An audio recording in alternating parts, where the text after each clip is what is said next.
Today, I want to share with you the summary of a book that doesn't just give advice on how to change your life. It forces you to question everything you've ever believed about yourself. And if you're ready, this book has the power to free your mind in a way nothing else ever has. You know, I don't make book summaries simply to post content. I create them because they matter. Because some books don't just inform, they transform. They changed my life, and I believe one book, the right book, can change the entire direction of yours. And today's book? It's not just different, it's dangerous. Dangerous because, after hearing this, you will never see your life the same way again. You won't be able to hide behind your past. You won't be able to say, I can't change.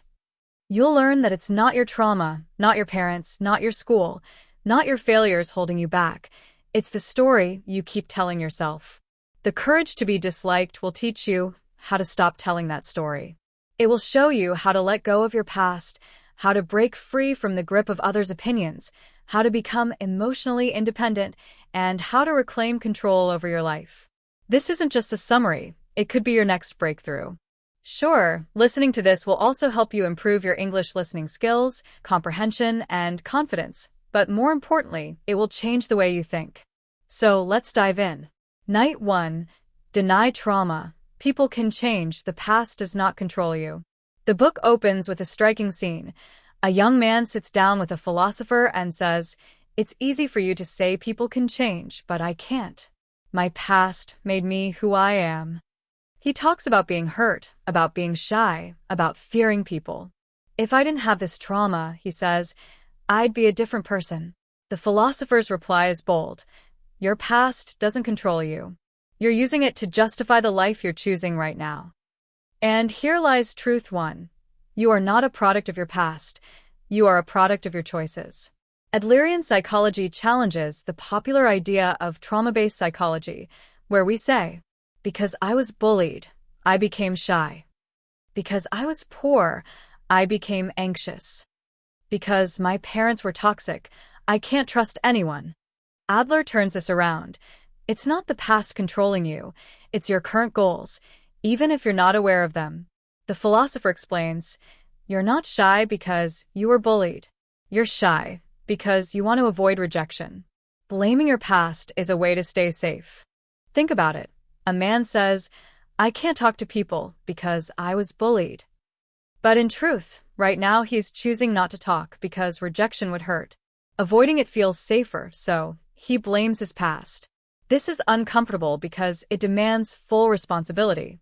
But it's also empowering because if you created your current state, you can change it. Truth 2.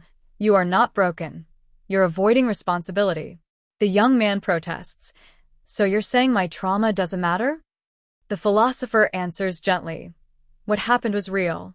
But how you choose to live with it is up to you. You can let it crush you, or you can use it to grow stronger. And here's the key message of Night 1. No experience determines our success or failure. We decide what meaning to give it. If you've been holding on to pain, ask yourself, are you using it as a reason not to act now? The past is not in control anymore. You are. The moment you stop blaming, you become free. You don't need more healing. You need more courage. People change not because they must, but because they choose to. That's the courage to be disliked. Night 2. All problems are interpersonal relationship problems. The philosopher looks the young man in the eye. There is no such thing as a personal problem.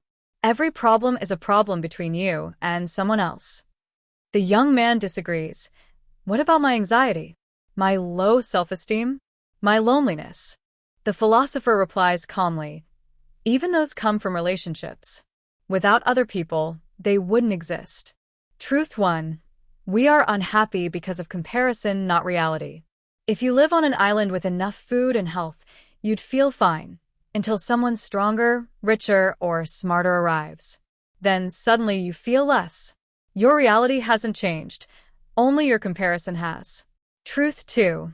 Inferiority isn't given to you, you create it. We all feel less than sometimes, but it's because of who we choose to compare ourselves to. Truth 3. Self-hate is often a hidden cry for love. When someone says, I'm useless, they may secretly be hoping to hear, no, you're amazing. But if your worth depends on others' reassurance, you'll always be fragile. Truth 4. The desire to be special is a trap. Wanting to be better than others means you'll never truly celebrate their success. You'll see it as a threat. The solution? Be ordinary and happy. Stop trying to impress. Live honestly. That's real freedom. When you stop chasing approval, you stop fearing rejection. And that's the courage to live your truth. Night 3. Discard other people's tasks. Live your own life. Now the young man is frustrated. It's easy for you to talk about freedom, but in the real world, we have parents, bosses, friends. If we ignore them, they'll hate us. The philosopher explains the concept of task separation, the secret to emotional freedom. Truth 1. Most of your anxiety comes from doing things that are not your responsibility. Studying is your task. Whether your parents are proud, that's their task. Speaking your truth is your task. How others react, that's theirs. When you mix the two, you get trapped in fear, guilt, and exhaustion. Truth 2. If you try to live someone else's life, no one will live yours. The moment you separate tasks, you stop living for approval and start living with authenticity. Freedom doesn't come from pleasing people, it comes from being real. Night 4. You are not the center of the world, but you are part of it. The young man asks, if I stop living for others, won't I become selfish? The philosopher smiles. The secret to true belonging is not being liked, it's contributing. Truth 1. We all want belonging, but we look for it in the wrong places. Instead of seeking connection, we seek validation, trying to be admired, noticed, and praised. Truth 2. Being special separates you, contributing connects you. A humble act of kindness can impact someone's life far more than being impressive ever could. Truth 3. The world doesn't revolve around you, and that's freedom. People are too busy thinking about themselves to constantly judge you. That means you can relax, make mistakes, and just be yourself. Truth 4. Happiness comes from offering love, not chasing it. When you focus on giving, your attention, your help, your kindness, you stop asking, do they like me?